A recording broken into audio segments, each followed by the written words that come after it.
somewhere between a boy and man. She was 17 and she was far from in between.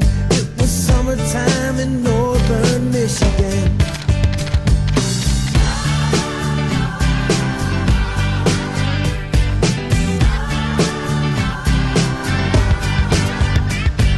Splashing through the sandbar, talking by the campfire. It's the simple things in life, like when and where.